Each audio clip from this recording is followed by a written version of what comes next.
And here we go, the Downward Facing Spiritual Spiral podcast. My name, of course, is Eddie Cohn.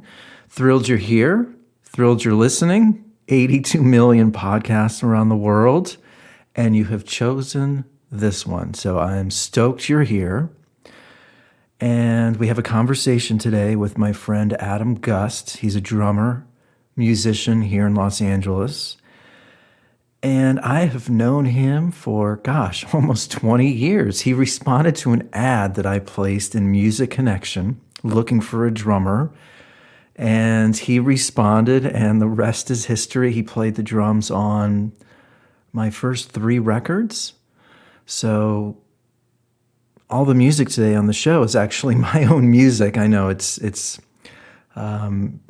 actually, what's cool? It was actually really cool listening to the music that I recorded like years ago. Like, to me, it still sounds cool. So it was really nice to find a reason to put my music in the show, and all the music that you hear, Adam played the drums on. So it's weird. I think a couple points here before the conversation. The great thing about music and recording music, it's there for an eternity. And it's weird. I'm obviously working on a record now, so it was just sort of cool and nice to listen back to some of my older music and sort of just hear the evolution of where I'm going. And it was cool. So I think more, though, to my point with Adam, and something that I've been thinking about, and I sort of touched on it on my last podcast.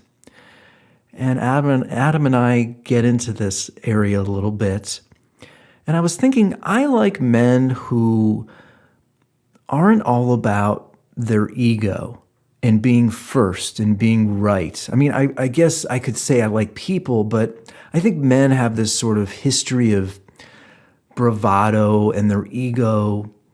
And to me, it really sort of, I think, has created a lot of the problems that we face in our society. And I think I realized I like people that are, soft-spoken, that are introspective, that think, that are caring. And I think that's why I've liked Adam all these years. He's very thoughtful, and he thinks a lot, and he's caring. And I think to the point of music and being a drummer, it's so interesting, but I've been pitching my music, and my PR agent's been sending my music out to managers and publications and radio stations, and it's so interesting.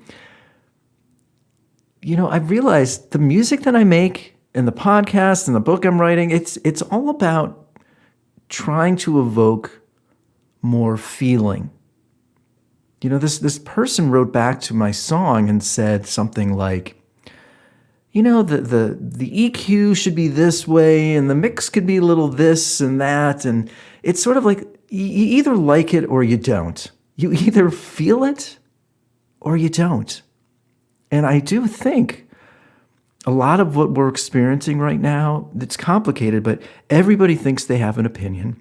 Everybody's staring at their phone all day. And I think people are less in touch with their own feelings than ever before.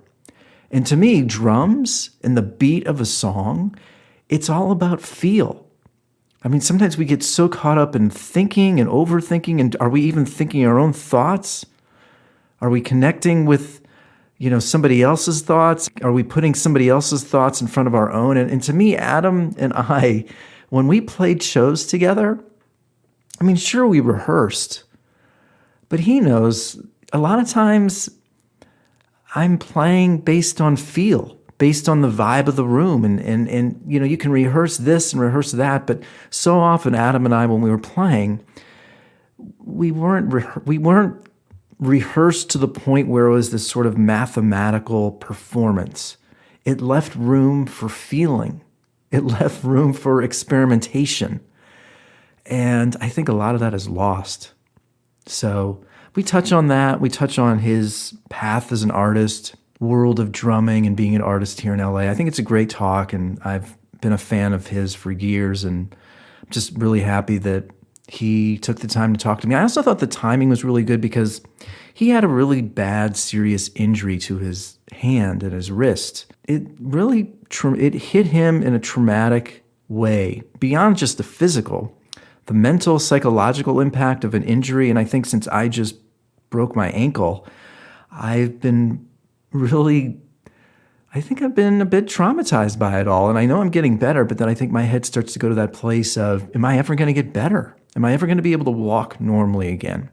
And I know Adam was facing that as a drummer, thinking that your hands are your most important instrument, your hands and your feet, and the fact that he messed up his hand and possibly could never drum again. So obviously was dealing with that trauma and psychological impact of injuring your hands. So we talk about that also.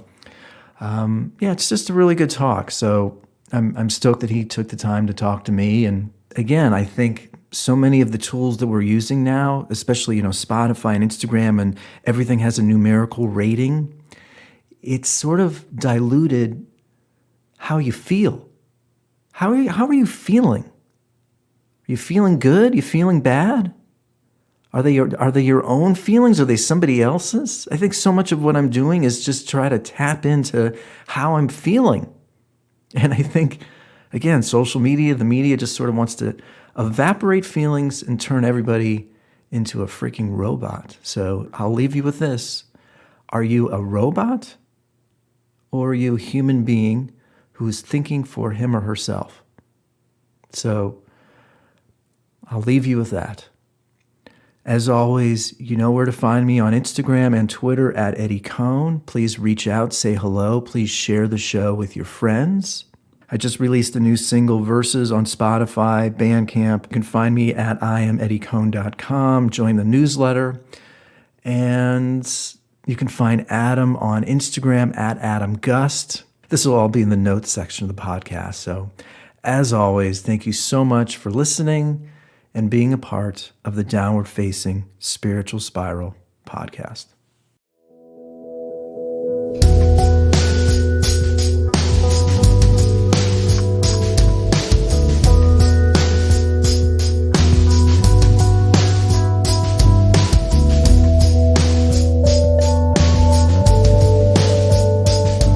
I'm answering some questions for a new song that I have coming out in a few weeks. This company was, some press stuff, and they were asking me about music, and I don't remember how it was asked, but I think it was somewhere along the lines of why do you play music, or write music, or what's your inspiration? And I think it sort of often obviously changes over the years. And that I broke my ankle a few weeks ago, and I'm trying to remember the first time I sat down and played the piano, or the first time I sat down and played the drums, or even these last couple of weeks where I'm not able to do much, I am still able to at least sit down and play piano.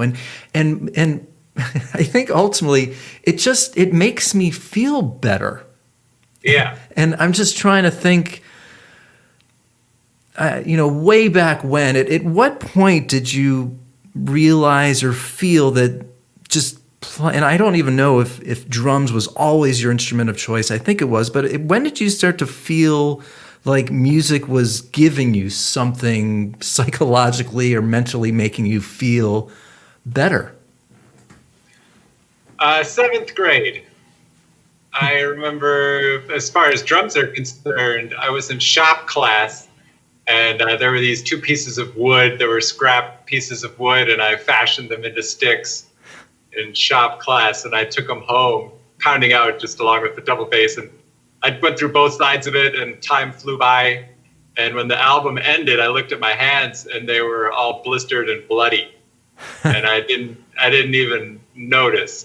Once it stopped, that's when I noticed. And that's when I realized, wow, I must have been so into doing this that I didn't even register that I was injuring myself. Yeah. I remember going up, I got called up to dinner by my parents, and I went and I sat down. They're like, "What the hell did you do to your hands, Adam?" And I was like, "Oh, I got these sticks from shop class. I was messing around." I was like, "Why the hell didn't you stop?" And I couldn't answer it. So I think that was that first moment where I realized, wow, there's something much greater than myself at work here, that it would just tune out my pain receptors. The joy of pounding out these rhythms with sticks on my bed overrode sort of that sense of Yeah. registering What pain. what was the you cut out? Just of course it cut out right when you said like the show or the song. What were you playing to exactly? Oh, Halloween.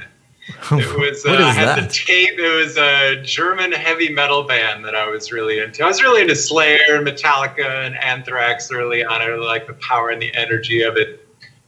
So Yeah.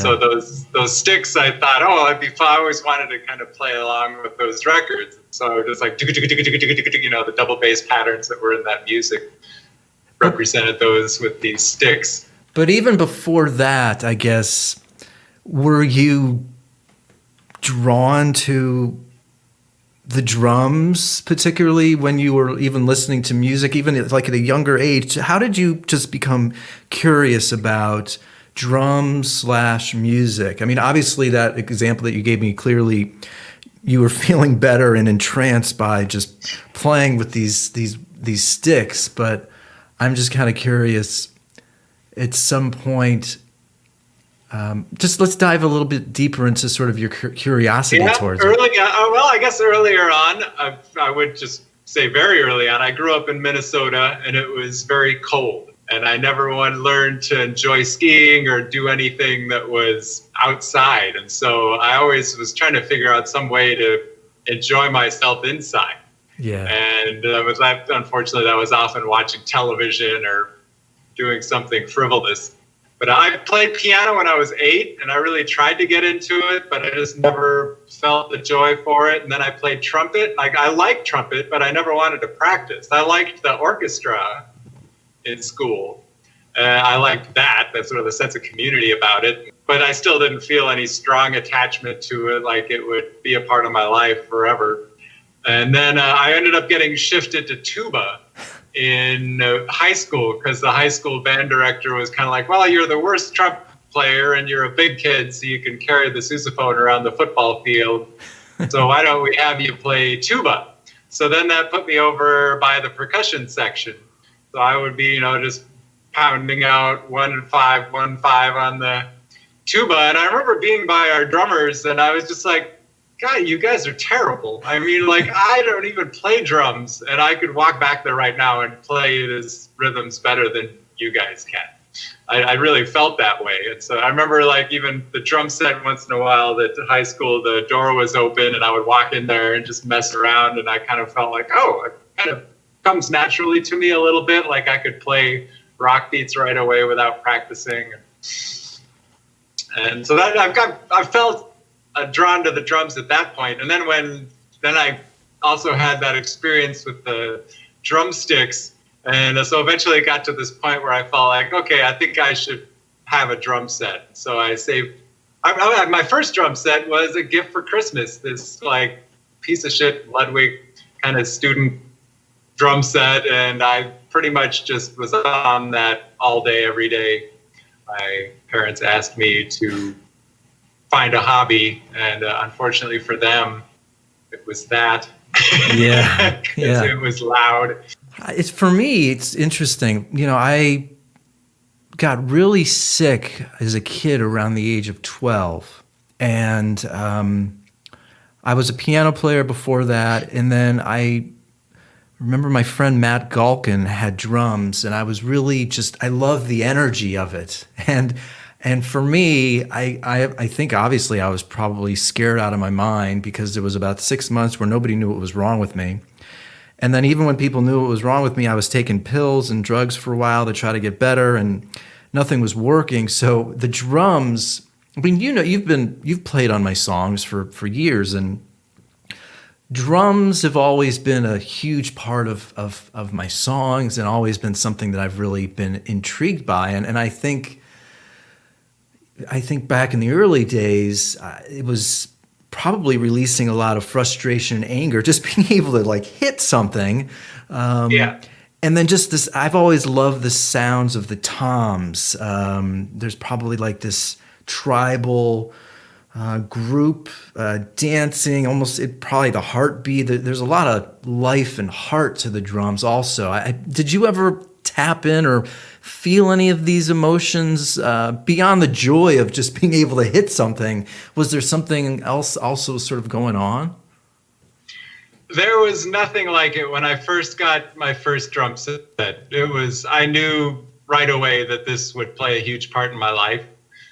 Time flew by. I felt good. I would break a sweat. I would just feel great. And I knew I could do it all day. Hours would go by and I wouldn't get bored. I wouldn't get tired. I would play along with Metal Right. The first album I played along with was Theater of Pain by Motley Crue. And I remember I just could, I kept flipping the tape over and over and over and over to the point where I would forget how many times I flipped it. And it would be like 4 or 5 hours of just playing along with that album. And there was nothing like that. I was really into drawing for a while, and I did archery, and I did roller skating for a little while. I had fun with that, trying to find a hobby, because my brother was so good at everything that I felt like I had to find what was mine, because he's just so off the charts genius level human that I really felt kind of insignificant when I would compare myself to him. So I felt like, okay, I just need to pick a lane and be me, otherwise I'm just going to always feel like B class. Yeah. So yeah, it was the first drum set I got. It was undeniable. Never doubted it. As far as, but in times of health, I never doubted it, Yeah. So yeah, it was just like love at first beat. And I think the last sort of question that I'm intrigued with in this area, I think also as a musician, who knows, maybe we'll talk more about this, but I'm drawn to this other question. I won't forget, it's one thing to sort of mimic Alex Van Halen, and then as a songwriter, for me, I think the first time I really started to pay attention to songs was Kurt Cobain and Nirvana and Alice in Chains. That's sort of, somehow I went from playing piano and drums to being intrigued by songs when I heard, Nevermind or the first Alice in Chains record. So then at what point did you sort of feel like, okay, how did that shift happen for you when it's sort of, I'm playing along to, maybe I could actually start doing my own thing, or maybe this is something that I could do in my own bands. Do you know what I'm asking? To kind of be an artist. Yeah, to kind of personalize it. Yeah, I felt like, okay, drums are going to be a part of my life. I don't want to do anything else. I really need to figure out how to monetize this. I had a teacher who was teaching and playing a lot and trying to get into the scene of recording in Minneapolis, Jesse Wheeler. And I remember kind of watching him and learning from him about how do you juggle all these things so you can make a living, and so all you have to do is play drums. Because I just knew that I wanted to do that. I was perfectly fine with practicing 6 hours a day. And I looked at it very blue collar. I want to be a working stiff drummer. Whatever that means, if I have to teach, if I have to do shitty gigs, or, whatever. So I just knew, okay, there's a kind of requisite skill set necessary to have those kind of jobs. You have to be able to read, you have to be able to play all styles, you have to have great time. I never thought much about the artistry side of it. I thought more about, the drummers who are working all the time do this, I've read Modern Drummer, cover to cover every time it came in the mail. I would work through all the exercises and read about those drummers and figure out what the working drummers were doing. And I would see, okay, there are these drummers with fancy, shiny haircuts and wear cool clothes. That's not me. I'm not cool enough to be that. So I'm not going to really try to be a band drummer. I'm going to try to be, more like the guys who are just get the call and do the job and get paid and go on to the next thing. Yeah. And so that's always how I saw myself. And so and then being in music school, they are very good about a curriculum about, okay, you need to jump through these hoops. These are the things that you need to learn in order to be a pro. And then I was really happy to be able to go to North Texas, very reputable jazz program. And I was surrounded by a lot of like-minded drummers who seem to be in the same boat. They want to have the requisite skills to get the jobs that they don't have to work overnights at Walgreens, or whatever, as I had done in my past. So I was always just looking at it as a vocation.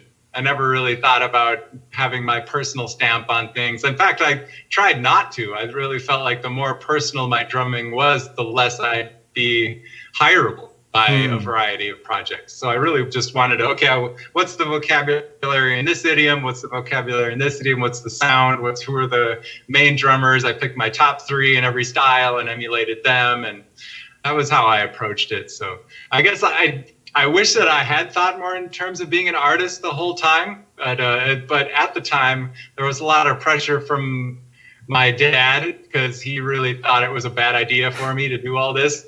And then I kept like getting scholarships to college, and he had trouble like arguing me out of it. I'm sure if I hadn't got the scholarships, it probably would have been a different story. Because he was willing to pay for my school if I would have been a civil engineer. Yeah. And I was like, no, I want to be a drummer. He's like, well, I'm not going to pay for that. And I was like, oh, well, I got scholarships, so that's what I'm doing. And then along the way, different teachers spoke to him and like, well, your son's talented. He's got a future in this business. And he kind of begrudgingly went along with it all. And and then I ended up getting, the scholarship to North Texas was huge for me, because then it was like some kid from middle of bumblefuck Minnesota, what does he know, on the grand global scale of the talent pool of, Los Angeles, New York, blah, blah, blah. Am I really of that ilk? And so when I was not only accepted, but had a scholarship to North Texas, that's when I felt, okay, I need to stay on this trajectory I am of practicing a lot and just studying a lot of music.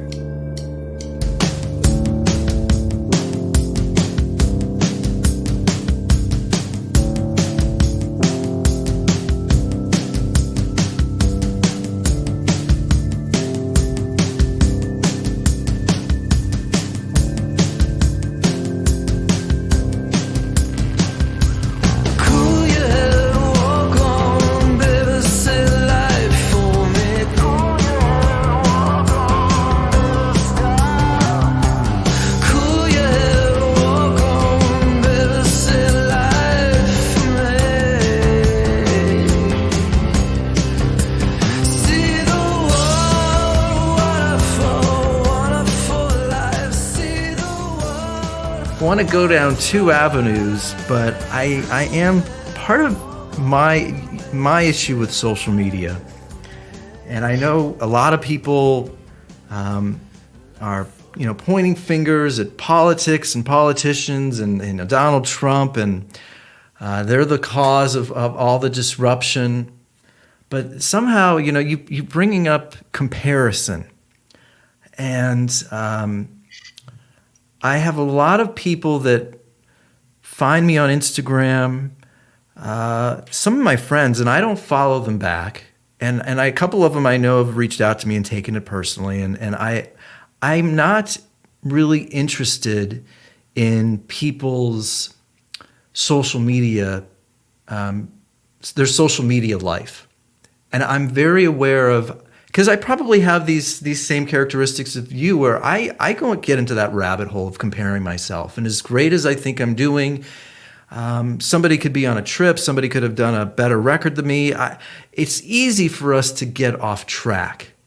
And I think there's a reason why often people say, your best friends you can count on your hand, less than 5, less than 10.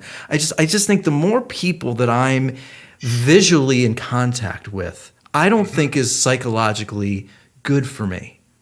And I'm curious, how is Facebook, because I know you're on Facebook pretty regularly, at least, and we can talk about this.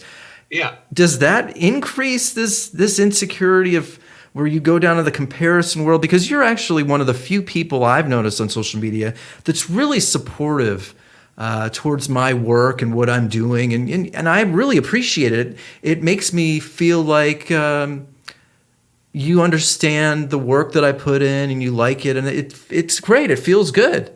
But I do that towards other people too. But then But I have to be very cautious to not look at too much, because then it's going to get me off track. I mean, how do you, as one who may be susceptible to comparing your life to other people's lives, how do you sort of juggle that world? Yeah, the greatest gift I have in my life is I've learned that the comparison I want to hold myself to is how much do I love what I'm doing versus how much does someone else love what they're doing. So I used to compare very hierarchically in terms of achievement and income and recognition, these things. But I guess when I was at a point where I couldn't do what I love to do, I really realized how important that is. And I took it for granted for so many years.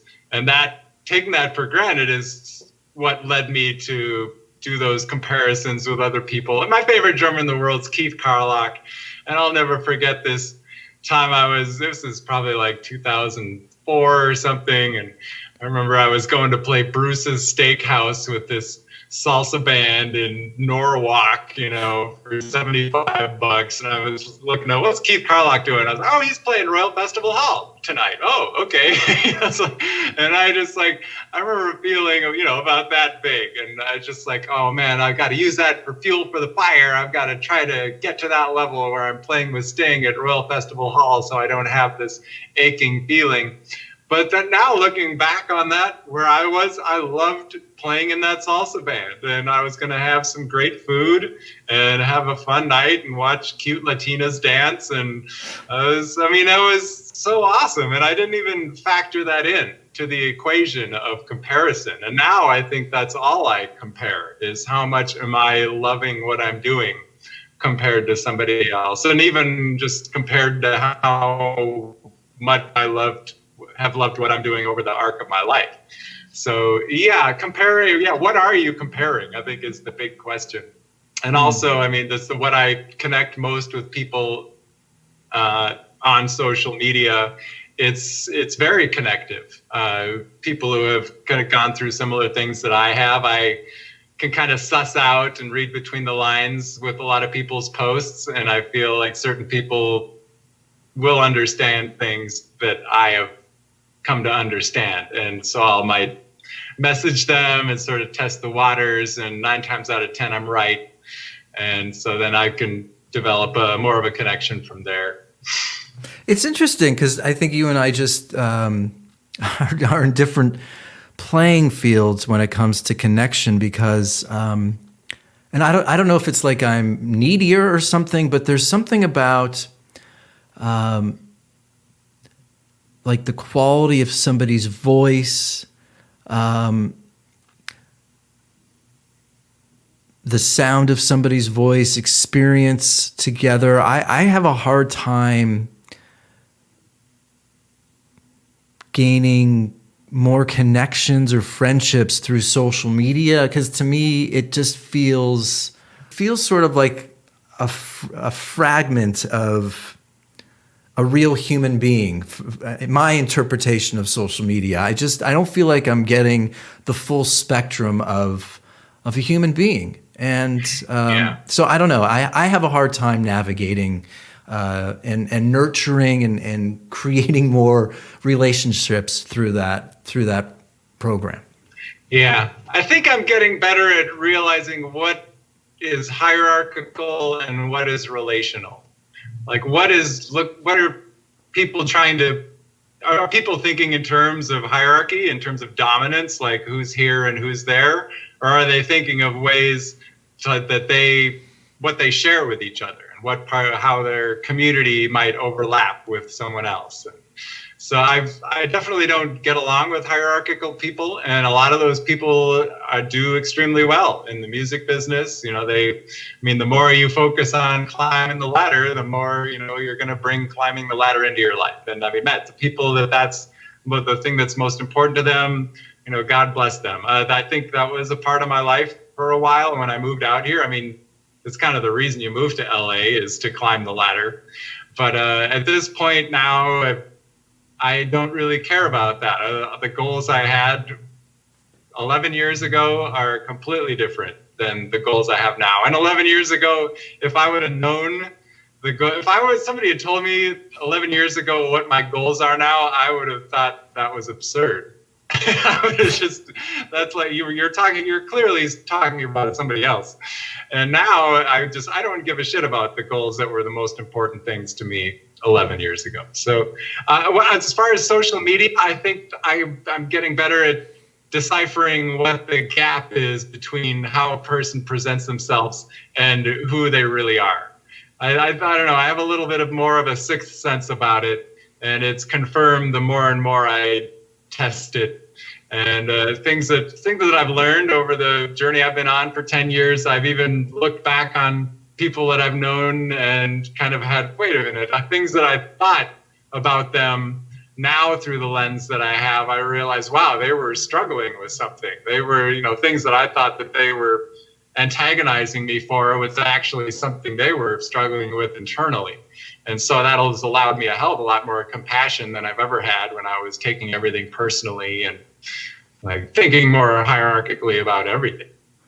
Give me an example though, where you're sort of testing the waters with people on social media. Again, I don't know. I just feel like I'd rather, I don't know. And I also feel like Facebook, public platforms, like if I finish a song, I would rather email it to you and hear what you have to think.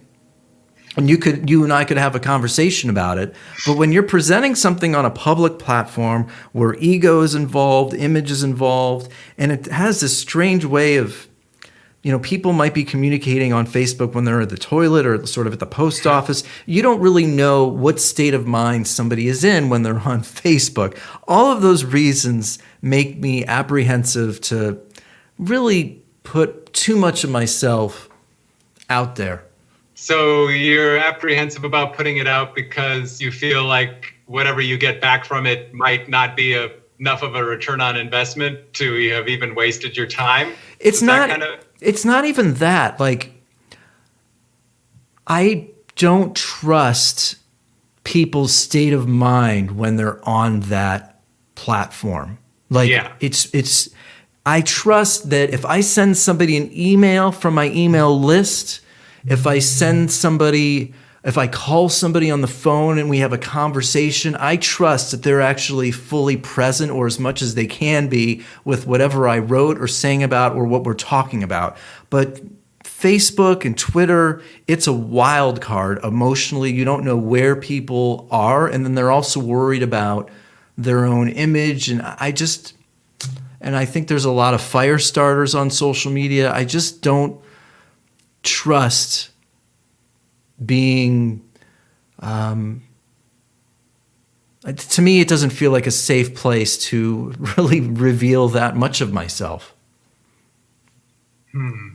It's not a safe place to reveal yourself. It might not be. Like to me, one last point. Like to me, I feel much safer having this conversation with you because there's nuance and context, and we're sort of like slowly getting a little more intimate the more we talk. And, we've spent 30, 45 minutes on the phone. And I don't know. It just, to me, this feels more contextual and nuanced and productive. And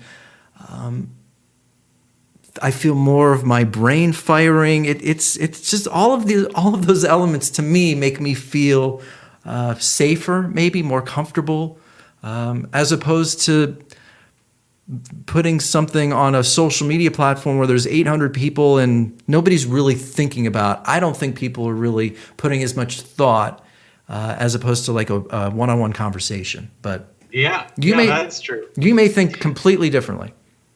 Well, social media is what you make it. So I participate in it without expectation.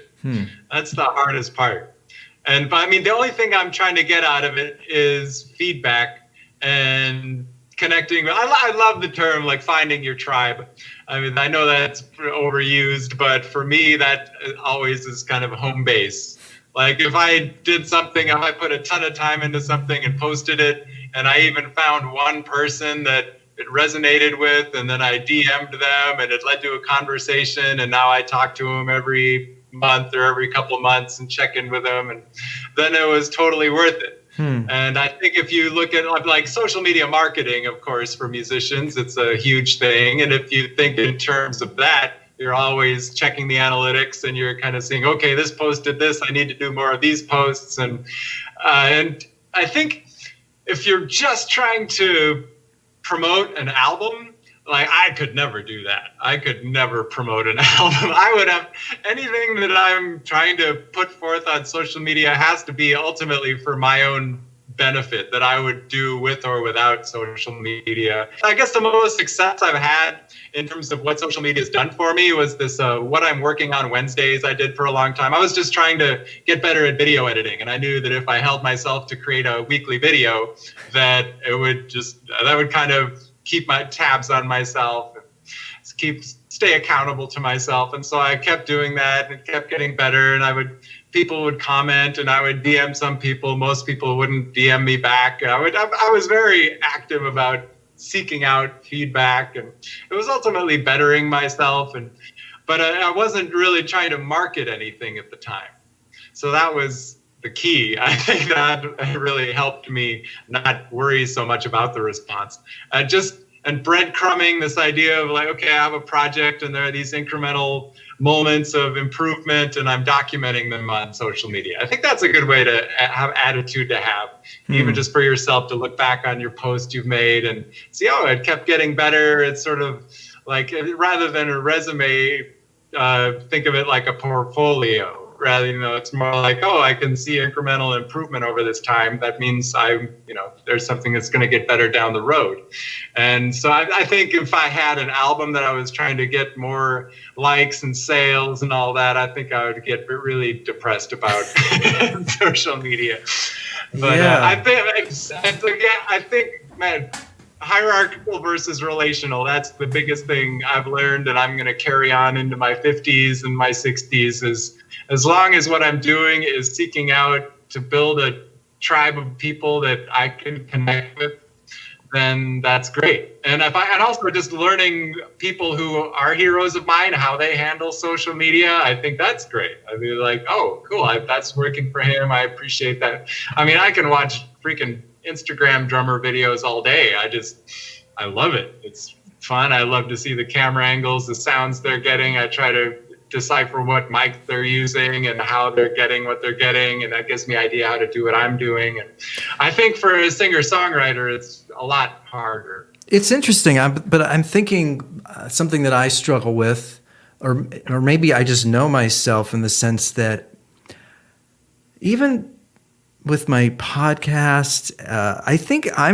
this is all like self-discovery in this weird sort of way. Like I'm trying to find myself as an artist and figure out my true feelings about the world, about music, about how I navigate this insane world that we live in. And, you talk about feedback and it's weird. Like sometimes I get nervous about getting even feedback, whether it's good or bad, because I want to find my own true self as an artist, as a creator, whether it's a podcast, whether it's as a songwriter, or whether it's the book that I wrote that I'm trying to publish, whether it's articles that I write. I think we are bombarded with so much information, and then we get in that sort of feedback loop of what people think about us. And I think it sort of can feel innocuous or innocent, like, what's the big deal that this person... But even you said it, like you said, okay, well, based on the metrics of Facebook, I'm noticing that this type of post is getting more likes or feedback. So that I guess that means that I should do more of those types of things. And I don't know. I don't want to get caught up in doing more of what people like. Mm-hmm. Does that make any sense? Yeah, it does. The artist versus vocational musician. I still feel very vocational. I think a singer-songwriter, if they're trying to sell songs to a pop artist or get placements, I think that's a little more vocational than somebody who's trying to, create an album that represents their heart, and that's what's compelling them to put the time into their craft. And but that's always been the balance for me, and the scale has always tipped towards working drummer. I mean, I guess for also a big difference I've noticed between myself and other musicians, particularly in LA, is I love the trenches. I think there's this school of thought that thinks, okay, I moved to LA, I go out every night, I meet enough people to start playing shitty bar gigs, and then eventually I meet that person, hooks me up with Katie or whoever, and then I tour the world.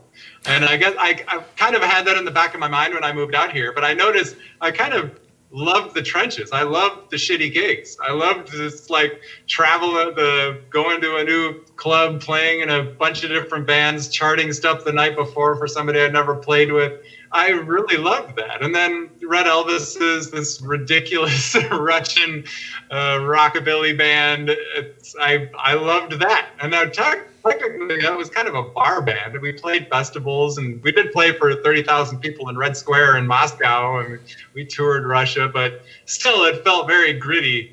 We still loaded in through the kitchen in a lot of the clubs we would play. And I never felt any strong pull to have that pie in the sky gig. I definitely admired the people who had it, but then even the people who I would talk to that were willing to confide truthfully in me about those gigs, they felt very handcuffed. I mean, they had to play the same thing every night. They had to stand in this box every night so that the light hit them right. They never did anything to call attention to themselves because it's all about the front person, and like their free time. It was all, if you need to be here 10 minutes, early to every load. Everything was very kind of planned out. Yeah. And occasionally those people would come and play in Red Elvis's, and they would just be like, oh my God, this is amazing. Like, you can fucking ask Igor to take the van and go to a party. We'd be in Eugene, Oregon, and say, hey, there's a party over here. And everybody'd go to the hotel, and I'd be like, hey, Igor, can I take the van? He's like, yeah, here are the keys. And I'm like, you'd never do that playing for J-Lo or whatever. I guess on one hand, it did resonate with this imposter complex that I kind of had for my life. It kind of suited me that I was at this B level, but I think on a genuine level also, I just really loved the trenches. I loved the bar gig, blues gigs, the jazz gigs, the learning the night before, subbing for a singer-songwriter at Hotel Cafe. It felt very fulfilling to me. I never felt like it was just, chasing this term that's always bugged me, chasing the golden ring, or this idea of like, oh, it's all that thing that you want is always out of reach. I just always felt like the reaching for it was my joy.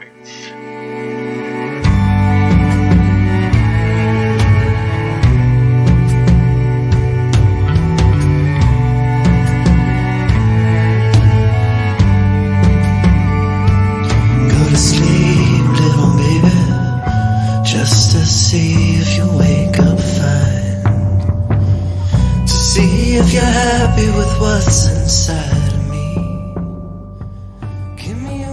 and I think now that you're looking back on how long ago was it when you hurt or damaged your wrist or hand, and I'm sure you have a different feeling about it all now as opposed to when it happened in those first few years after. But can you sort of talk about the shift in your approach? Maybe briefly explain the injury, and then how did your mentality shift? Where, again, I've had a lot of health stuff happen to me throughout my lifetime. I don't think, on the one hand, I am blessed that I got really sick as a kid, because I think it's added a lot of sensitivity and an emotionality in the way I live my life. But I also am sort of come to terms with this belief that you can't explain everything. Yeah. The shift you were mentioning and be trying to explain it. I had 7-year period where I struggled with explaining it, and now it's I'm grateful that it happened. I really see it as a blessing, and that's not just some frou kumbaya shit. I mean, I really feel like I worry for the person I would have been if it hadn't happened.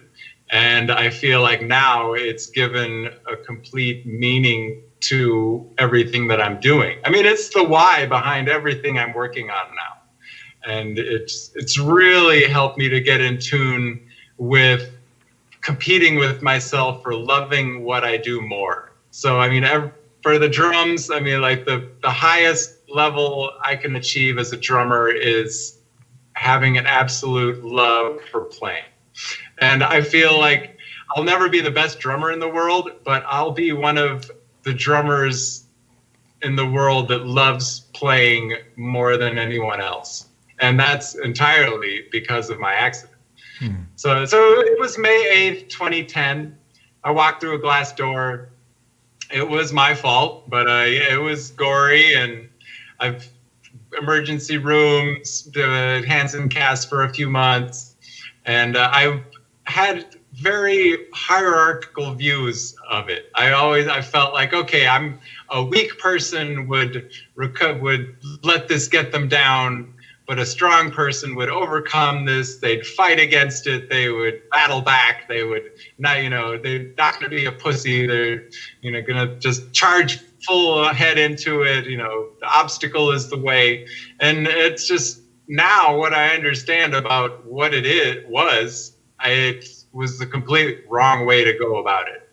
I've learned a lot about what trauma is and what trauma is not, and how to just the degrees of trauma are all the way from minuscule things to, people protecting our country in wartime and having horrible things happen to them. So, I mean, there's a whole variety of things in between, and depending on who you are, it affects you differently. So what my accident did for me was it gave me my purpose. My purpose in my life is to make my worst day my best. And so every day I'm alive, if I get closer to making my worst day my best, then I am fulfilling my reason for being on this earth. And I just appreciate being able to play these drums right here. I mean, it just, holy shit, I don't give a shit what gig I'm playing. If I get to play these and not hate playing, I am blessed. So, I mean, the problem that I was going through, I didn't realize I was triggering my trauma every time I would play drums for 7 years, because I didn't know it was a trauma. Every time my hand would seize up, I thought it was the nerve damage that's in my thumb, which I still have, but I couldn't separate what was happening psychologically from what was happening physically. And so, I mean, I'd get to the end of a gig and I would have hated how it felt to play drums, and people would be like, oh man, you sounded fine. Don't worry about it. You're overthinking it. You sound great. And I was traumatizing myself every time I would play. And I mean, that sounds, to somebody who doesn't understand trauma, that sounds like I'm overinflating it and I'm being weak and, oh, come on, you weren't over. It's like, no, I've read and studied enough about trauma to know what was happening. I've had therapy. I've understand a lot of different therapies around it and how it lives in the body. And this poignant moment where I was reading this journaling I was doing about my accident while I was practicing. And I came to this part where I smashed the glass in my journal and my arm seized up. And I was just like, holy motherfucking shit, that's it. Every time I've had an arm seizure over the last 7 years, it was because it was a response to that moment that I had my accident. What happened playing with you, playing with Cafe R&B, playing with Nikhil, whoever, I would always think it was the nerve damage, but it was psychological. And on the one hand, I feel bad that I spent 7 years not exploring that. But on the other hand, now I like, wow, if I can help anyone not to go through that 7 years of struggling with this kind of ghost chasing trauma, if I could do anything to help that and prevent somebody else from going through that, then I will have lived a fulfilling and meaningful life.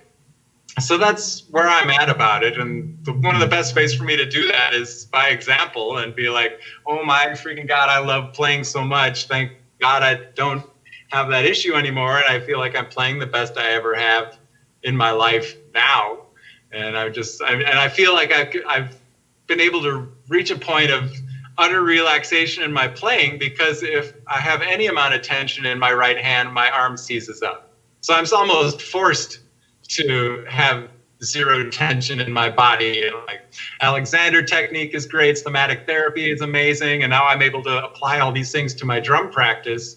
Loving your practice, and I feel like it makes me a better teacher, having learned to play drums twice.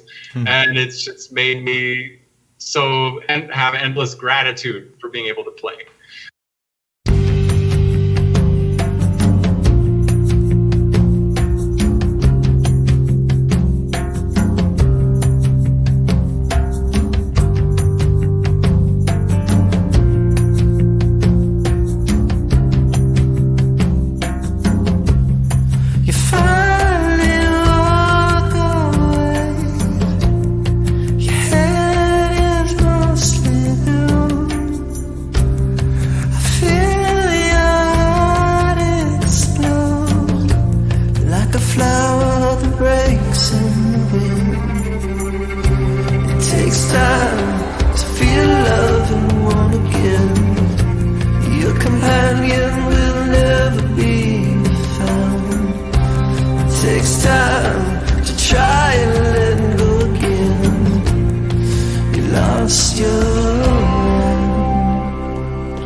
It's weird. I don't want to get too I don't want to get too psychological here and therapeutic, but why? Well, I don't want to put you on the spot, maybe, but I do think about the word trauma, and I do think about like physical trauma, psychological trauma, both obviously powerful, and I think I deal with psychological trauma pretty regularly. I've had anxiety disorder for years. It's all around health and this fear of dying. I think I love being healthy, and I love my life so much, and that when something goes awry, be it the broken ankle, and it's weird. I don't take things for granted, because I think as a kid I learned from a very young age that life is very fragile, and this can end pretty instantaneously. And I've actually loved 2020. I know that goes against the grain of salt. I know people out there want us to think that 2020 was the worst year of our lives. And I think culturally, I don't think we know how to deal with trauma, ironically.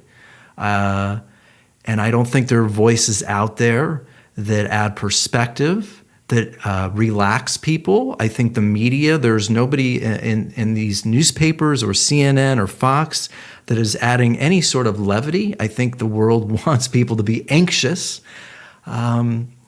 So I'm curious, and which is another reason why I think I'm very careful about who I allow into my life, who I pay attention to, because I value quiet time, peaceful time, a balanced state of mind. I sort of relish all of those things.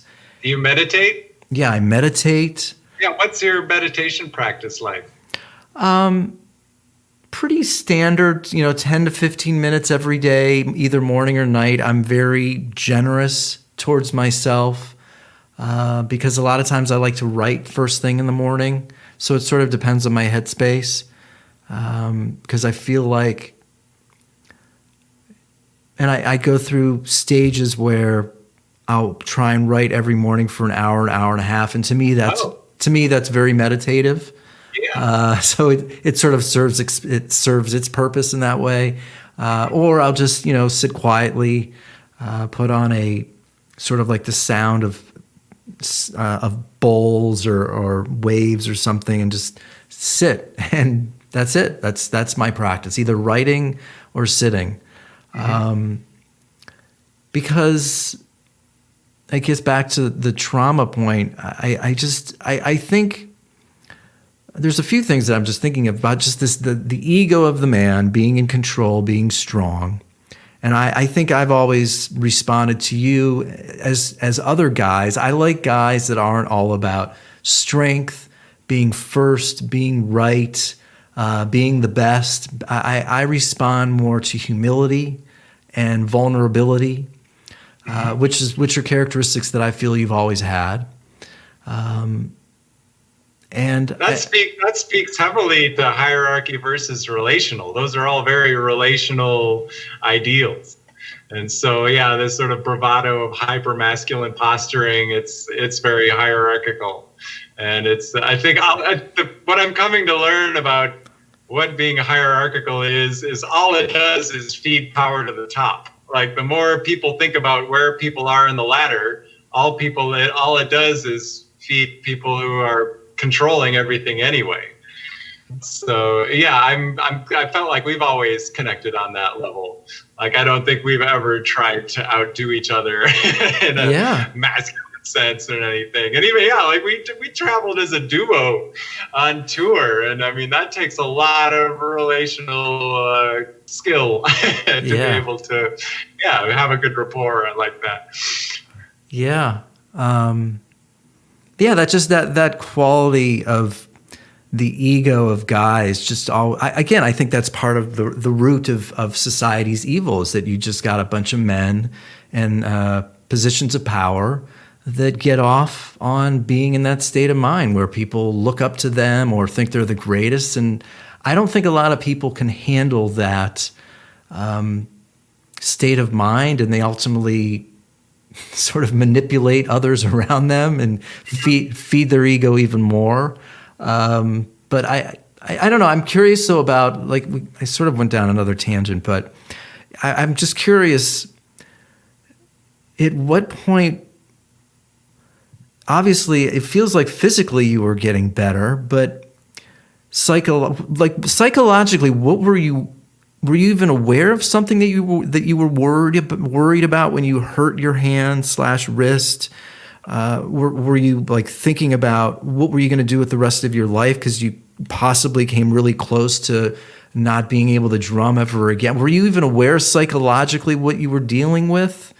I was not at all, and I am very disappointed in our culture's attitude towards exploring that. Because, I mean, again, hierarchically, the hyper-masculine male would be like, oh, I'm going to battle back against this. I'm not going to check in with my emotional intelligence. That's what pussies do. I'm just going to work hard, focus forward. And even I was getting acupuncture, and that was helping me. I was incrementally getting better with that. I had a great drum instructor, Tony Bronigal, who was helping me circumvent these issues I was having.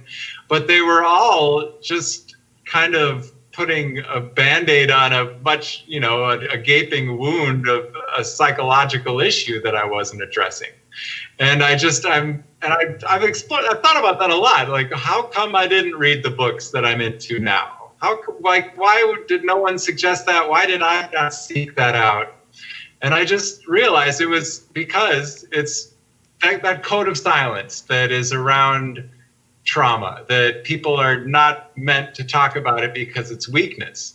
And it really keeps people down. Again, all that does is feed the top of the food chain. I think it is intentional. It is marketing and politics and all these things. They're designed in a certain way to suppress people.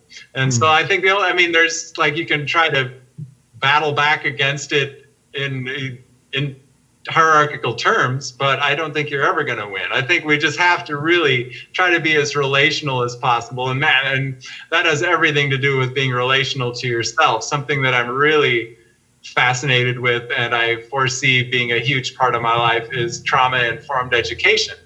And so there are a lot of therapists that I've spoken with a lot of therapist friends just to make sure that I'm not crossing in or like out stepping outside my lane. Like I've read a lot of books, I've had a lot of personal experience, I've journaled a lot. I feel like my emotional intelligence level is the highest it's ever been. And compared to other people, it's higher than them. That would be the hierarchical version of that. But so I feel like all I can do is try to improve myself to the point that if I do try to help other people, it's not triggering anything inside of me. Because that's the biggest problem that we're going to have coming out of COVID is trauma triggers trauma. I mean, it's really a glass jaw. I mean, I think for like if a man wants to be strong and he feels like strength is not talking about trauma, it's a complete paradox. It's completely backwards to me because I mean, yeah, I mean, it really weakens you. I mean, when push comes to shove, if something triggers a trauma you're not aware of, you're a goner. And so to really have had that sort of inner strength to explore that is really what's making you stronger. And to not do that, you're just setting yourself up for failure like I was. And it's funny, what really, and I could come across as being insensitive to people that have had personal interaction with COVID. But I think the emotional, psychological trauma that is going on to our culture is, in my opinion, going to be have a far graver impact than anything from the disease of COVID. When you're telling people to stay home, social distancing. I mean, even today I was outside in line at the pool in Santa Monica, and a woman in front of me they have these little circles on the ground where people should stand.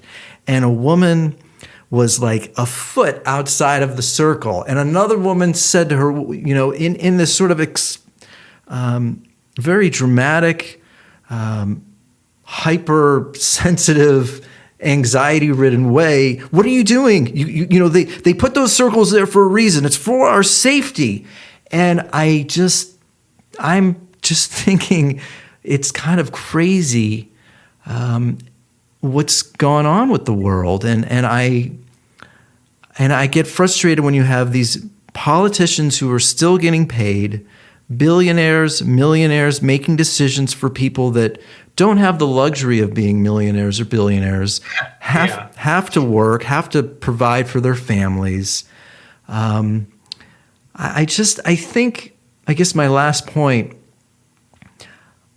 is we were driving back home from Arizona. I was amazed at how fast people were driving.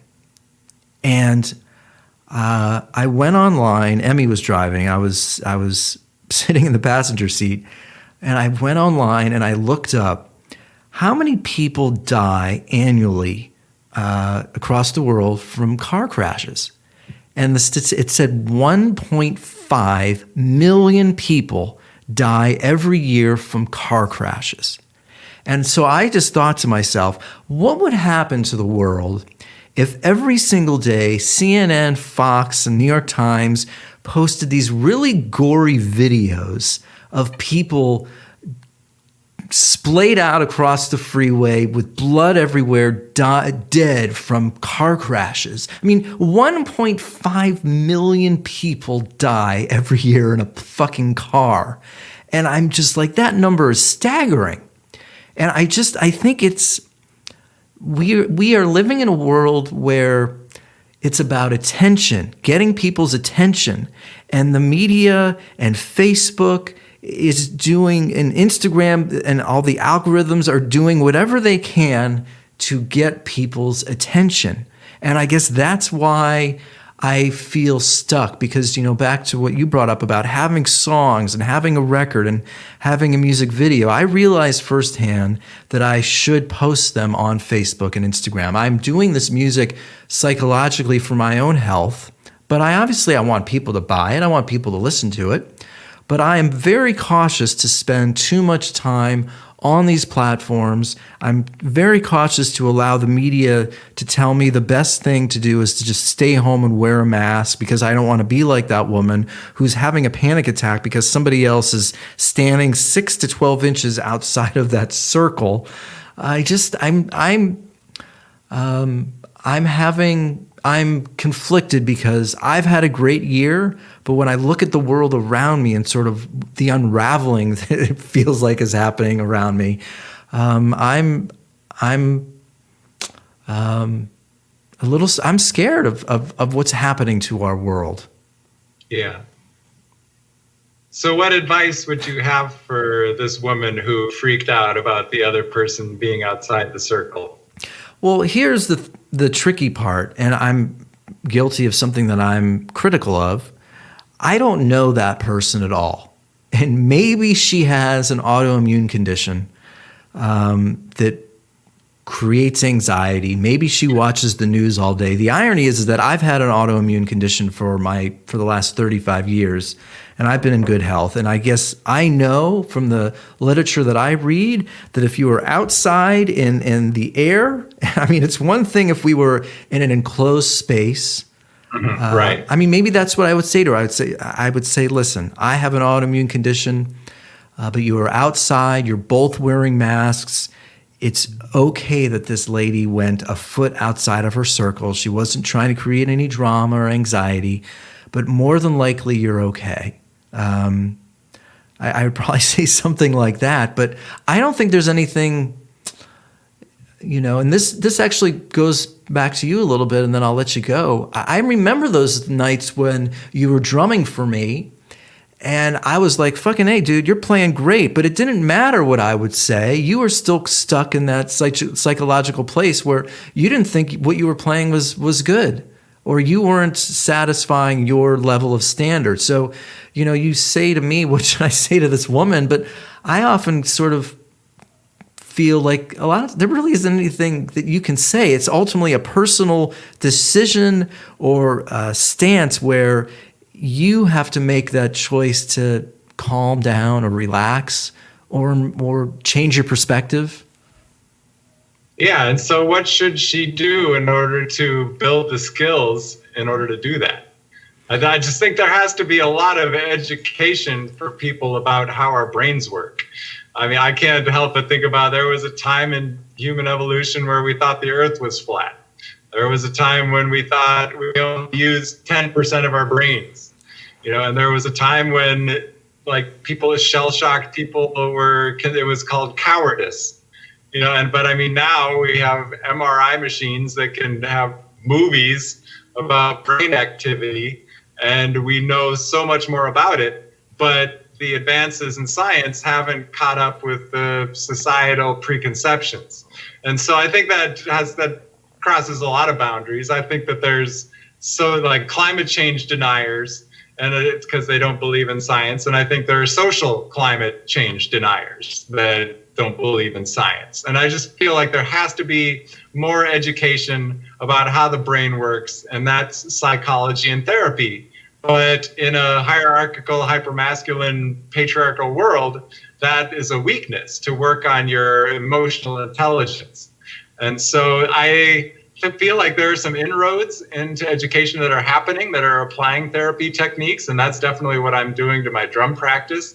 And that's what makes me hopeful, is like people, I guess the simplest way I would describe it to anybody is really check in with yourself on what is your intrinsic motivation and what is your extrinsic motivation. And for those of us who went to college, we have some concept of what that is. For other people, I think what COVID is doing to a lot of people is that they're realizing that their entire lives are extrinsic. They're living it completely hierarchical. They're comparing everything in terms of how much money they're making, all these things. And so now during COVID, they're realizing that all these extrinsic things are really shallow. Yeah. And I mean, the more we focus on those, and the more that social media kind of forces that hand, the more I think we just need to look inward and see, like, what would I do if I didn't get any money or recognition for what I'm doing? And I need to put more attention on that. And so I think the real strong symptom of mental health issues in a culture is how big is the gap between what people present on social media and what they really think about themselves. There's this amazing book, I don't want to talk about it, by Terrence Real that changed my life. And he has this view on narcissism that I had never heard before. And he has a very compelling argument that narcissism is self-hate. And it's funny because we always think of a narcissist as loving themselves, but the actual story of Narcissus, he was in love with his image. And so to be in love with your image is to completely deny any focus and attention to yourself, who you really are. And so I think social media is just like the most obvious evidence of that possible. I think people are in love with what they put on social media, and the bigger gap between what's on social media and what their intrinsic values are, that gap is a huge problem for mental health. And so and so Terry goes on to say that our internal dialogue is a conversation between the image of ourselves and who we really are. And so the more that gap is, the more imbalanced that internal dialogue becomes. And that's when, freaking Anthony Bourdain, I don't know, like I heard people say how stupid it is that Anthony Bourdain, how stupid must he have been to kill himself? And I guess with the path that I've been on, I was like, I think you're the stupid one. I mean, like, how could you say that that's a level of intelligence that's just like zero empathy? The only thing that makes me hopeful is that growth mindset is being taught in school. I think most of us are lost, but I just hope that like generations from now, it'll get better. I don't think there's any quick fix. I've almost written off most people. I don't think anybody can really like cash in all the extrinsic energy they've spent and convert it into intrinsic energy. But I just hope that people can teach their kids growth mindset, which is straight out of therapy, or therapeutic ideals.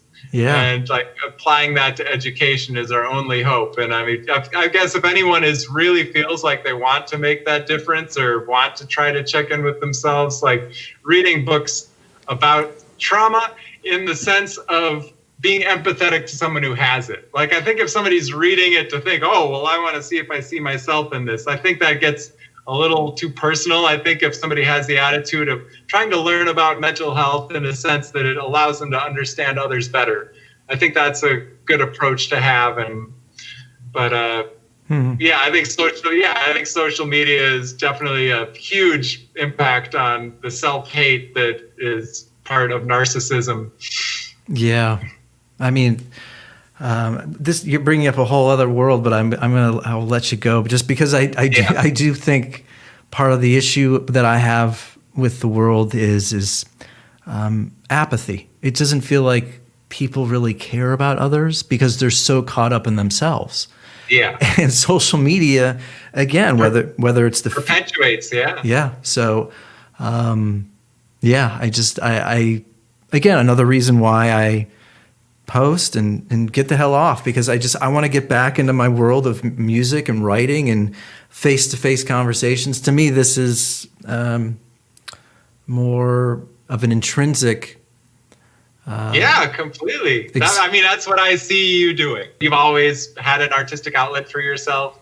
And I think that you would do yoga, whether you were a yoga instructor or not. Yeah. And therefore, I think you are doing things to have strong mental health for yourself, and that's great. And the fact that you have a podcast and you're able to possibly reach other people to find that in themselves, that's great too. So I really want to see your TED Talk on things Eddie Cohn learned from his podcast. I think that's going to be awesome. Yeah, I'm sort of trying to. You actually liked the post about a week ago. I've realized caring and listening to others are two traits that we need to bring back. And I think the podcast is sort of reminding me of the value of like listening. Actually, no phone around. Everything is off. Maybe my senses are even heightened just because the headphones are on. So your voice is like in my brain. Yeah. So everything, the only thing that's heightened right now is the sense of hearing. And that's, I mean, obviously I see you, but it really forces your voice inside of me. And it's pretty powerful. Yeah. Yeah. And oh man, I see your cat over there. That's great. Yeah, right. So yeah. Oh man, he's chilling. Well, this was great. I really appreciate it. I was intrigued by that book. Say the book again about the narcissism. Was Yeah, I don't want to talk about it, by Terrence Real. He is a family counselor specializing in couples therapy, and this book is about male depression. And it blew my mind. I've read it probably 4 times, and yeah, his whole take on internal dialogue. He's well, I'll use the F word. He's a feminist therapist, and so which is kind of it puts a very relational view on things and attacks patriarchy and shows how toxic masculinity is just as bad for men as it is for women. And regarding trauma, he really blew my mind when he said there's 3 forms of trauma healing that have to happen when a man has a physical trauma. There's the physical healing from the trauma, there's the emotional healing from the trauma, and there's the emotional healing to the masculinity that has to happen. Because the semantics of it would be a diminished man. You know, I was diminished. I had this nerve damage. I mean, I couldn't compete with Vinnie Colaiuta and, my heroes. And so he really dives into how important it is to force and explore the masculine healing that needs to happen through trauma, and how different it is from just the emotional healing from the trauma itself, how those are separate. And then all the quotes of other people that he involved, I ended up going and reading those books, and all those books were great. The Body Keeps the Score by Bessel van der Kolk. He's the one who diagnosed PTSD, and his book is pretty much like the 101 on understanding trauma and how it exists in the body, and how it just is completely under the radar of our mind, and how we really find out about how trauma affects our mind by physical reactions to it. Like, I thought this clenching up of my hand when I would play with Eddie Cohn was because of nerve damage in my thumb. Little did I know that there was a sound associated between the breaking glass from my accident and the cymbals I was playing that brought me right back to that moment that I walked through the door and I clenched up my hand because there were shards of glass cutting my skin open. Yeah. And they're like, I just never would have thought of that. But somatic therapy is really great at exploring tension and physical responses to different kind of thought processes, to tracking physical response to different impetus. And the trauma therapy has come so far in the last 10 years. It's really great. Wow. Well, Adam, Gust, I appreciate you being on the show and taking the time. You've been a big part of my life for a long time, and it means a lot that you took the time, and it was great to see you. Yeah, thanks, man. Your session with Evan Beagle was a turning point for me. I remember being in LA, and it'd been like a year and a half and maybe a year, and I hadn't done a session in LA, and I was like, what the fuck am I doing here? And then lo and behold, I answered your ad in Music Connection, Jeff Buckley and Radiohead. I was like, oh, okay, this guy's cool. Yeah, right. And then I ended up working with you and Evan, and working with Evan more, and that led to more things. And yeah, it was definitely a turning point. Not only getting to record it all, but record music that I enjoyed. Yeah. Which is a huge deal. Like, oh my God, you're kidding me. Wow. So yeah, thank you. Of course. Yeah, man. Well, I'm gonna call you really fast on my phone, but I appreciate you taking the time, and I'll talk to you soon. Yeah, you too. Thanks for having me. Later, dude. Yeah, bye-bye.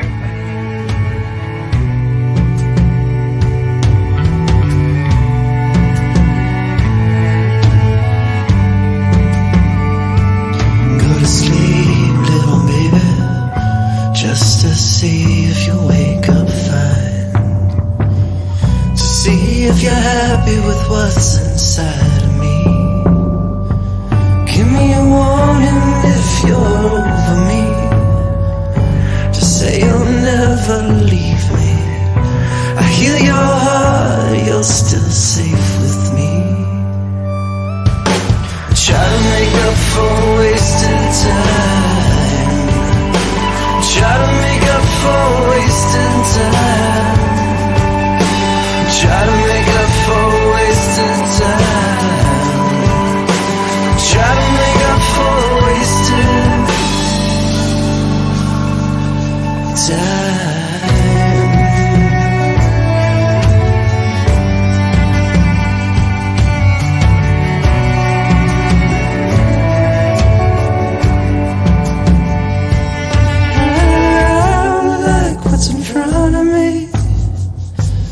And your memory stays. This ain't a happy ending when I don't feel you. Kick your head and feel the weight lift. I know you have a part of me still. Just give me a chance before you leave. Try to make up for wasting time. Try to make up for wasting time. Yeah, try to make up for wasting time. Let's try to make up for wasting